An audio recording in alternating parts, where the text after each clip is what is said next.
Alright, good evening folks, it's Enforcer Matt and welcome back to another Short War video, and today we have very big news coming out of Russia, Ukraine, and also the Middle East. But by far our biggest news of the day is we're currently hearing that two decrepit Russian oil vessels have sunk in the Black Sea and dispersed oil pretty much everywhere, and right now there's a major rescue operation underway to try to rescue the sailors off of those vessels, and right now it is chaos in the Black Sea as these vessels have sunk, and that is a very big incident ongoing as we speak. We're also hearing that Ukraine launched a massive drone attack on Chechnya last night, in fact launching a large Cessna-style drone to strike a special forces building inside of Grozny, and this is one of several attacks happening on Chechnya right now by the Ukrainians, and we have that up-close footage to show you. We're also hearing of massive losses being taken by the North Korean soldiers on the Ukrainian front line as the North Koreans try to get involved in helping out Putin in his frontline effort. And finally, we do get some news out of Syria about U.S. forces retaking bases from the former Assad regime, and also apparently Ukraine is opening up relations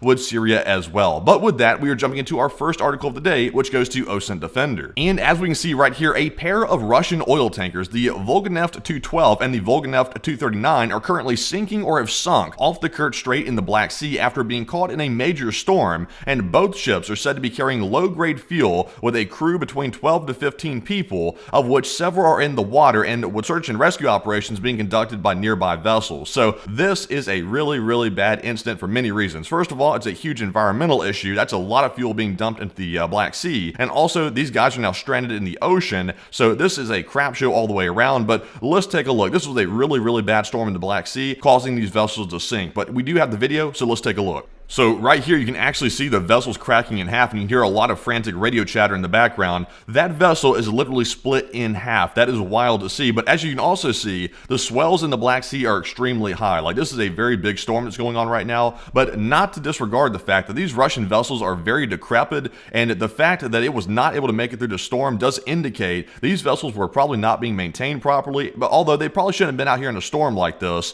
but nonetheless, these vessels were crappy, and you can see all the crew and life vests inside of the actual vessel itself, and they are getting ready to ditch. So it looks like a pretty severe incident, and once again there's a major rescue operation underway right now to get those guys off the ship. But we also have one more video as well, so let's take a look at that one.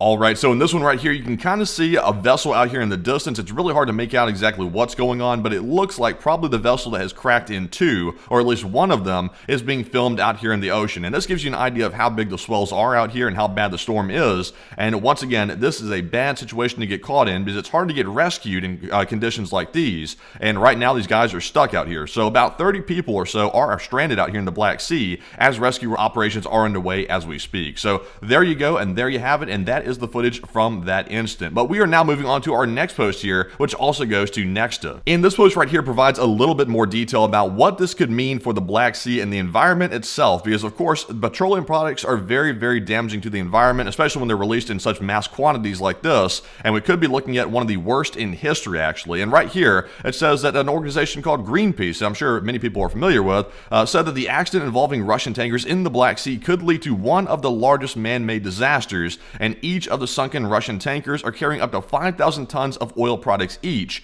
And if they do spill all these products into the Black Sea, that could be qualified as one of the largest man-made disasters in the region. And once again, this could cause severe damage to the nearby area and also pollute the water, worse than we've seen actually in history in the Black Sea. So it looks like this was a very bad incident on many fronts, and we are currently hearing that right now. But only time will tell exactly how much is spilled from the boats into the water, but it looks like it could be pretty much all of it, all 5,000 tons each from each vessel. So not good to hear. But anyways, moving on from that one and moving on to our next post here, we do hear that apparently 10 crew members were rescued from one of the ships, and apparently 13 are unaccounted for. So 13 are either in the water or stuck on the vessel still, and they are still trying to be rescued off of those vessels to get them to safety. So this thing is not over yet, and we just heard that a short while back. So it looks like there could be some really bad consequences on the life support end of things coming off these ships. But that is currently the situation, and that is all we know at the moment. But with that, we are moving on to our next post here, which goes to Null Reports. And this is our next story of the day. This is a hell of an interesting story, mainly because we got really up-close video evidence showing this Ukrainian drone strike on Grozny. And once again, this post right here shows us that another Ukrainian drone strike on the Amman base in Grozny was using a converted Aeropract A-22 Foxbat, which is a Ukrainian-made aircraft, I believe, that's converted to be an autonomous drone. It looks like local sources are reporting 4 explosions so far, and the military base is reported to be often used for deployment deployments to Ukraine. So that is why the Ukrainians are striking this base right here. The Special Forces base is used as a staging site to send in military troops, basically assist Russia in the Ukraine war. So that is why it's being hit, and we did see a video here of it. So let's take a look at this wild footage and see it up close.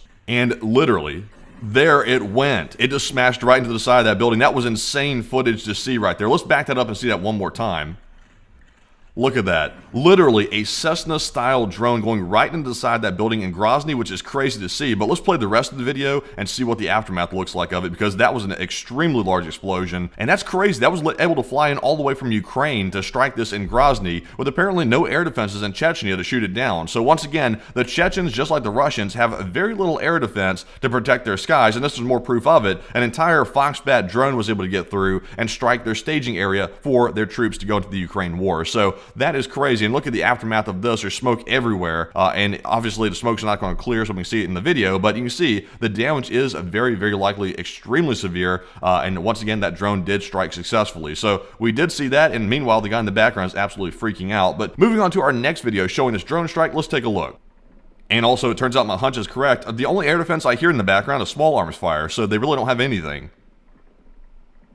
And you can hear it right there, a lot of small arms fire going off. Sounds like AKs. And there when the Foxbat is making its final approach, and it is slamming, and there it went. It slammed right into that building. That thing was carrying a lot of explosives. And once again, you can hear in the background, listen right now, tons of AK fire. Nothing of note for air defense except for AKs on the ground. So that is not effective air defense, as was proven right there. So that shows you that does not work. But anyways, moving on here to our next one. This one goes to H.I. Sutton. And this is just more confirmation of the drone style that was used by Ukraine to strike this Special Forces building in Grozny. And you see right here an up-close picture of it. That is a Ukrainian Foxbat drone, A-22, that went in and smacked it. It's been heavily modified to be a drone. And of course, it's a one-way ticket. It's not coming back once it hits and is launched from its main site. So there you go, and more proof of it. But moving on here to our next post, this one goes to Max24, and we have some more information about the North Korean troops on the Ukrainian front line that just entered a couple of days ago, and we have more video evidence and also some significant loss information about these North Koreans. And as we can see right here in the post, in the Kursk region where the North Koreans currently are, they are retreating in mass, at least according to the video evidence that we're receiving from the Ukrainians. They go in one big line in an open field, and they also leave in one big swarm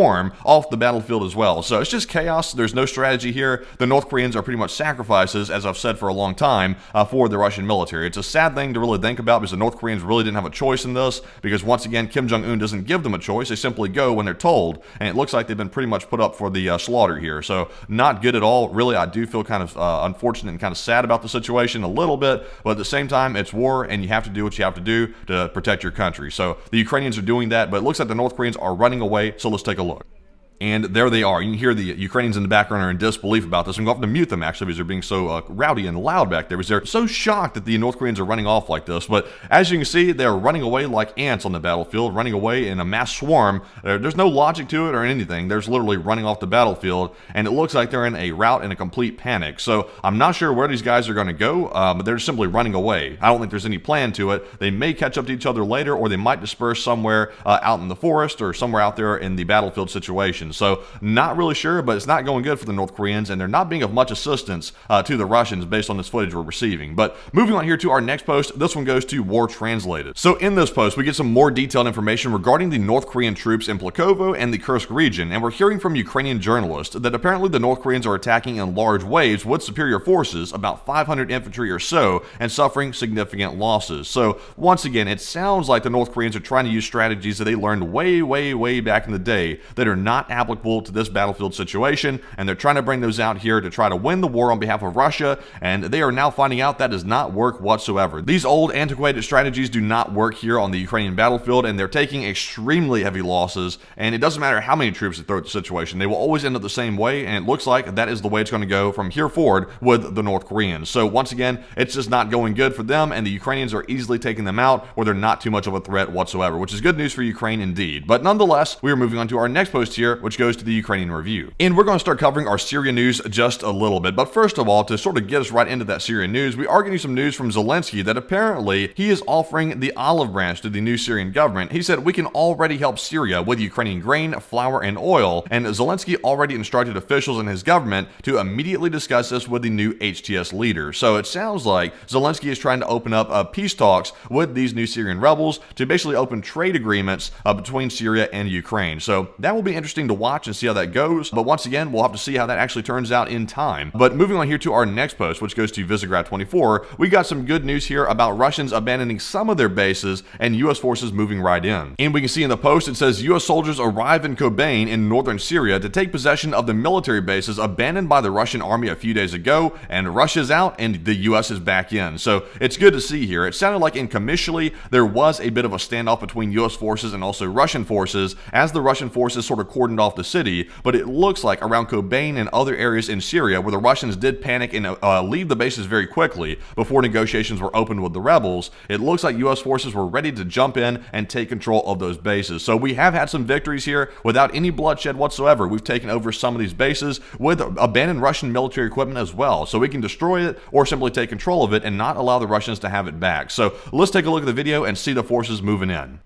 So as we can see right there, there are MRAPs and other U.S. military vehicles moving into this abandoned military base, and they're simply strolling through the city and taking it right over. It's just like a nice convoy here, and we're just taking it right back. The rightful owners are taking possession of it, and it's good to see because once again, that is more Russian equipment the Russians will not have, and they will not be able to return to these bases unless they want to start fighting with U.S. forces, which is something they definitely don't want to do, and they will not be back. So the Russians have been expelled from certain parts of Syria, and hopefully the negotiations between the new HTS leader and Putin, of course, will end up falling apart, and maybe Russia will be expelled from the rest of Syria, but that's kind of wishful thinking. It sounds like Russia might have shoehorned their way back in, but only time will tell. But there is that, the U.S. forces moving right back in. But moving on here to our last post, this one goes to BBC News. And we have heard here from U.S. officials, apparently the U.S. officials are in direct contact with the victorious Syrian rebels, so we are not ignoring them because they're simply on a watch list right now. We are still speaking to them and trying to open up some form of negotiations, kind of like what Ukraine's doing as well. So it looks like the U.S. is extending a hand of maybe friendship, perhaps. We're not really sure just yet, but they are in contact with the rebels for some reason and also conducting negotiations. So that is interesting to hear, but of course we have very little information about it and only time will tell, as I like to say. But nonetheless, that is our last piece of news for the day. And I hope you found today's video informative, and if you have, press the like button on the video and also subscribe to the channel as well, because we love to know that you love these short war videos, and we love to see the kind comments down there as well about the videos also, and we appreciate it very much. And also, if you want to get the rest of the news that I've not covered in this video, we do run a nightly war news stream at 10 p.m. Eastern if you're not familiar with it already, and you can join us then to get the rest of the news throughout the day and more detailed analysis on tonight's war news stream. And also be sure to check out our Patreon page, and the link is in the description below for Patreon, where you can go over there and sign up for a monthly membership and support the channel that way, which is a massive help because of course we are largely crowdfunded by the viewers, and it's you the viewers that make this all possible. And we say it kind of like PBS, but we really do mean it. It really does help. And also with that, folks, we'll see you all tonight, and of course, bye-bye for now.